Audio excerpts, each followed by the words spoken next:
Old iMacs. You've probably seen them everywhere. People are literally now getting rid of them basically left and right.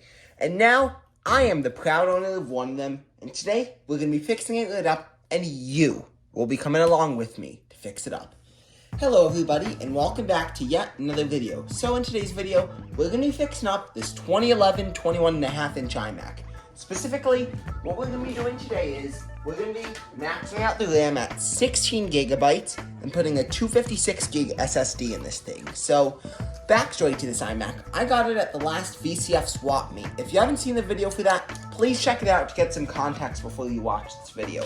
So, these are the specs. It's a 2011 21.5-inch iMac with an Intel Core i5 2400S CPU with 4 cores and 4 threads, 4 gigs of RAM, a 500 gig hard drive, and currently it has no operating system.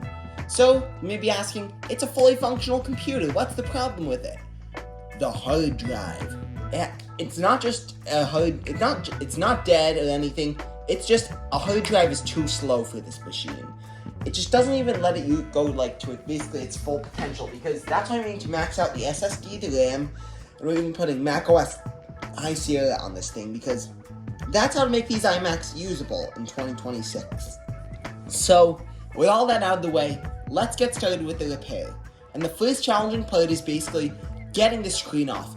These are unibody iMacs, being that they basically are made out of one piece of aluminum. So you know what that means? Suction cup time!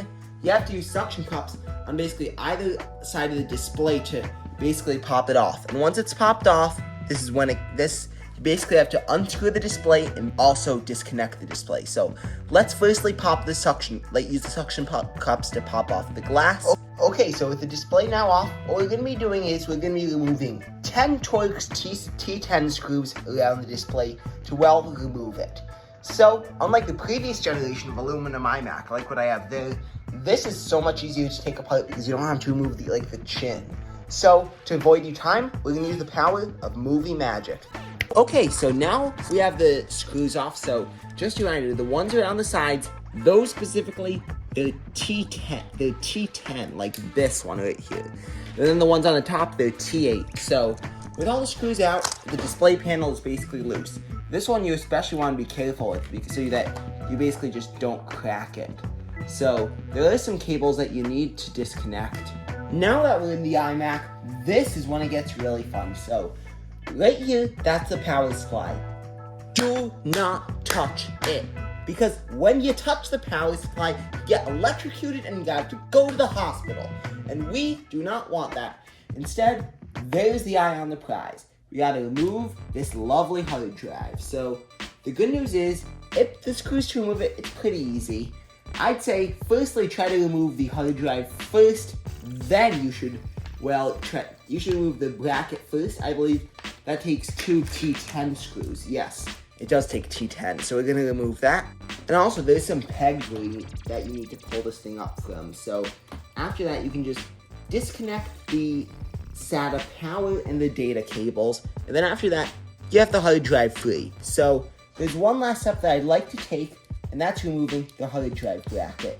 Okay, so, drive is finally free. We're just going to set that and the mounting hardware off to the side, like the other parts I have set aside from this VCF restoration series. And the next step is, just connect the SATA power and data cables to this SSD. We're going to be formatting it later in disk utility when we set up macOS High Sierra on this thing. So we're just going to get those connected we're just going to connect these like any old computer. And for whatever reason, you have to put the SSD in upside down like this. So sadly, I do not have the caddy. But it's an SSD. Who cares about it? It has no moving parts. So after this, you're basically all ready to go. What's left is we need to screw the display panel back in and add our RAM. I know, I have RAM. Come get me. Now we have all the screws back together. I didn't touch over this, but when you have the display all basically ready to go with all the screws in, one suggestion: clean the display with a microfiber cloth or a t-shirt, because dust will get trapped under there and it's a nightmare to clean out. Yes, actually, dust will get trapped. So, you know what the next step is? Upgrading the RAM. So, basically, With this one, we're gonna lay the iMac down, and there's gonna be this bit. We're gonna unscrew the RAM drawer to open it. I'm not sure if we should do it like this or like this. I think like this will be good. So we're gonna pop in the new RAM, and it's gonna be nice and easy. Now that we have all the RAM installed, you know what's next? Getting this thing ready to go with a fresh install of macOS. So, because this machine's a 2011, it would rely on typical recovery disks. So, this machine does not have internet recovery working. However, instead, what we're going to do is we're going to make a bootable USB of macOS High Sierra and install that on there.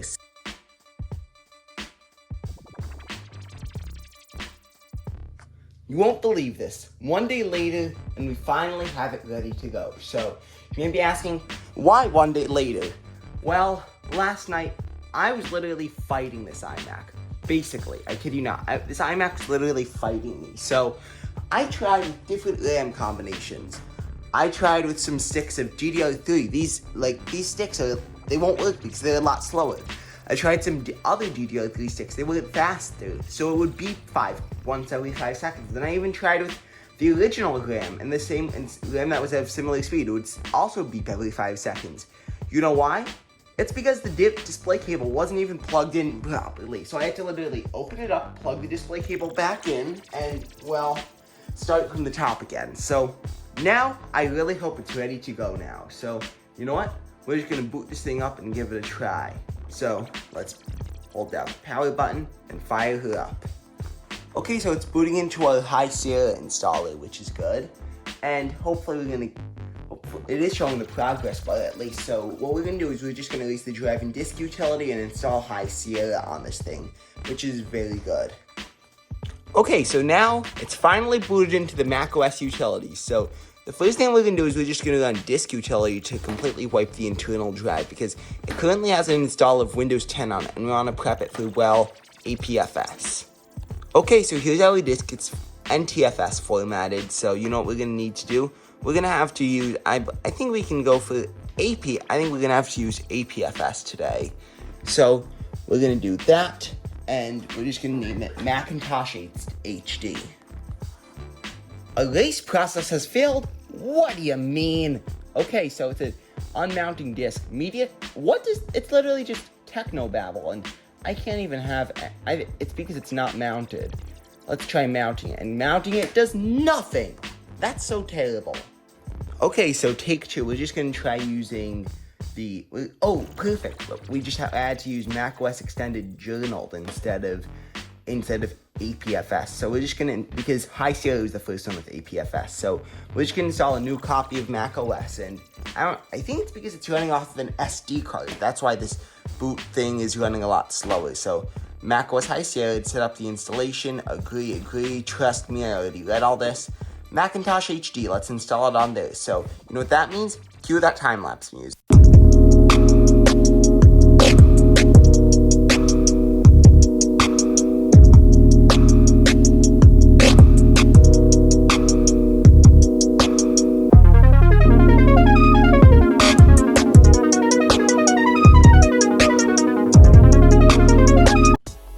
Okay, the install is finally done. We're just gonna get it set up. We already know how to set these machines up, so you know what? With the power of moving magic, we're gonna cut right to the desktop. Okay, so now that we're at the High Sierra desktop, let's take a look at see how this iMac is usable in 2026. So we're gonna take a look at 3 main areas: web browsing, productivity, and, well, general computing use. So let's get started with some web browsing. So personally, I found that the latest version of Google Chrome for High Sierra works great on here. However, if you do want a little bit of layer of additional security, especially if you're using this as your main machine, go with Chromium Legacy. That's my best choice. Go with Chromium Legacy. It's basically the modern day version of Google Chrome backported to older versions of macOS. So, on the web browser, this can mainly run almost any website pretty quickly. Let's try with the Vintage Computer Federation website. She scrolls nice and smoothly. Now, let's test out with some YouTube videos. Okay, so this thing is running absolutely beautifully. This is 1080p 60 at full screen, which is really nice. It's nice and smooth, no dropped frames, no nothing. So, I'd say it is running absolutely beautifully. So now, let's take a look we already took a look at this. Let's take a look at some productivity on this machine. So, the latest version of the Apple Creative Suite, iWork and iLife, that works. I don't know the exact version. I believe it's the version that basically came before 2020 when they updated all the templates. So, you can download these from the App Store via, well, the previously downloaded page. And you can basically just document creation works pretty smoothly. You can type on it like any old version of Microsoft Word or any Office suite. However, if Apple isn't your thing, Microsoft Office works on here. I have Office 2016 for Mac on here. Let's open up Excel and take a look at how it runs. It runs actually perfectly on this iMac, Excel. So, with our productivity stuff out of the way, how about creative apps? So, almost basically, you have to download an older version of most creative apps. I wouldn't recommend running anything too heavy on here, so I'd say iMovie, CapCut, or the last version of Final Cut for non-Metal Macs work well on here after upgrading the RAM. So, with that, let's take a look at general computing and the user experience. With an SSD, most of the apps open pretty quickly, and the speaker actually sounds pretty good. So you know what? Let's test it out. We're going to compare it to my actual home speaker system, which is a Bose 321 Series 3. So we're going to do it's going to go head to head between the iMac and the Bose. So let's have a listen.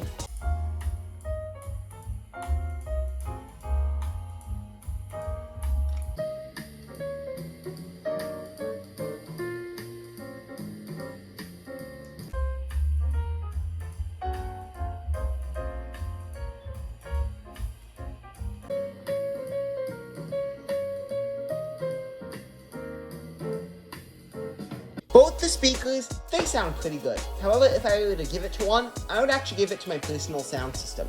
Although, this iMac speakers are much better than the old one.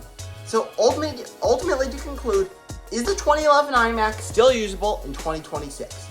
Absolutely. With workarounds, you can easily make it usable.